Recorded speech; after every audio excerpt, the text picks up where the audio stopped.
بسم اللہ الرحمن الرحیم والصلاۃ والسلام علی سید المرسلین۔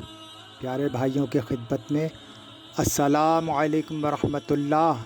پیارے بھائیوں، قدیم زمانے میں سیب کا ایک بڑا درخت تھا۔ اس درخت کے قریب ہی ایک چھوٹا لڑکا رہتا تھا۔ اس لڑکے کو روزانہ اس درخت کے پاس آنا اور کھیلنا اچھا لگتا تھا۔ وہ اس درخت کے اوپر چڑھ جاتا اور اس کے پھل توڑ توڑ کر کھاتا اور پھر اس کے سائے میں سو جاتا۔ وہ لڑکا اس درخت کو بہت چاہتا تھا۔ اسی طرح اس درخت کو بھی اس لڑکے کے ساتھ کھیلنا اچھا لگتا تھا۔ وقت گزرتا رہا اور وہ لڑکا بڑا ہو گیا۔ اب وہ پہلے کی طرح اس درخت کے پاس کھیلنے نہیں آتا۔ ایک روز وہ نوجوان درخت کے پاس آیا۔ وہ مایوس لگ رہا تھا۔ درخت نے اس سے کہا، اور میرے ساتھ کھیلو۔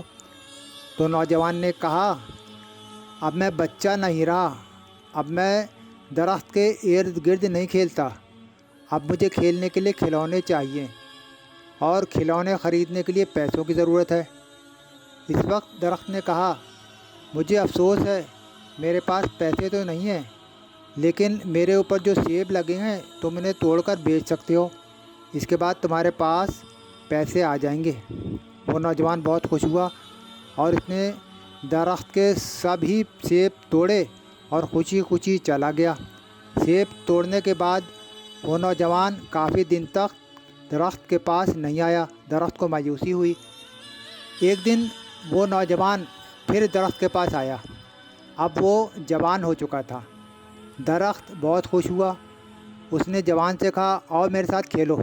حسب توقع اس نے انکار کیا کہ میرے پاس کھیلنے کا وقت نہیں ہے، میرے لیے ضروری ہے کہ میں اب اپنے کنبے کے لیے کام کروں، ہمیں رہنے کے لیے ایک مکان کی ضرورت ہے، کیا آپ میری مدد کر سکتے ہیں؟ درخت نے کہا، افسوس، میرے پاس کوئی گھر نہیں ہے، پھر بھی تم اپنا گھر بنانے کے لیے میری ٹہنیاں کاٹ سکتے ہو۔ اس آدمی نے درخت کی ساری ٹہنیاں کاٹ لیں اور خوشی خوشی چلا گیا۔ اسے خوش دیکھ کر درخت خوش تھا، لیکن اس کے بعد کافی عرصے تک وہ آدمی واپس نہ لوٹا، تو درخت کو پھر سے تنہائی اور مایوسی کا احساس ہوا۔ ایک دن پھر جب خوب دھوپ نکلی ہوئی تھی اور گرمی کافی زیادہ تھی، وہ شخص آ گیا۔ اسے دیکھ کر درخت خوش ہوا اور حسب عادت اس سے کہا، آؤ میرے ساتھ کھیلو۔ اس آدمی نے کہا، اب میں بڑا ہو گیا ہوں اور چاہتا ہوں کہ سمندر میں سفر کروں تاکہ خوشحال ہو جاؤں، کیا آپ مجھے ایک کشتی دے سکتے ہیں؟ درخت نے کہا، میرے تنے سے اپنی کشتی بنا لو، اس سے تم دور تک سفر کر لو گے اور خوشحال ہو جاؤ گے۔ آدمی نے کشتی بنانے کے لیے درخت کا تنا کاٹا اور سمندری سفر کے لیے نکل پڑا اور کافی زمانے تک واپس نہ لوٹا۔ سالوں بعد وہ شخص پھر واپس آیا۔ درخت نے اس سے کہا، اے میرے بیٹے، مجھے افسوس ہے کہ اب میرے پاس کچھ بھی نہیں بچا، بلکہ اب تو ایک سیب بھی نہیں جو میں تمہیں دے سکوں۔ اس آدمی نے کہا، کوئی بات نہیں، اب سیب کھانے کے لیے میرے پاس دانت بھی نہیں۔ درخت نے کہا، اب تو میرا تنا بھی نہیں بچا کہ تم اس پر چڑھ سکو۔ اس شخص نے کہا، تنے پر چڑھنے کی اب میری عمر بھی نہیں رہی۔ درخت کی آنکھوں میں آنسو تھے۔ اس نے کہا، اب آخری چیز جو میں تمہیں دے سکتا ہوں وہ میری جڑیں ہیں۔ اس وقت اس آدمی نے کہا، اب مجھے بھی زیادہ چیزوں کی ضرورت نہیں ہے، اب مجھے ایک ایسی جگہ چاہیے جہاں میں آرام کر سکوں۔ زندگی بھر میں کام کر کر کے اب بہت تھک چکا ہوں۔ پرانے درخت کی جڑ ٹیک لگانے اور آرام کرنے کے لیے سب سے بہتر ہے۔ اس درخت نے اس سے کہا، آؤ میرے پاس بیٹھو اور آرام کرو۔ آدمی بیٹھ گیا۔ درخت خوش تھا اور اس کی آنکھوں سے آنسو جاری تھے۔ پیارے بھائیوں، آپ جانتے ہیں وہ بچہ کون ہے؟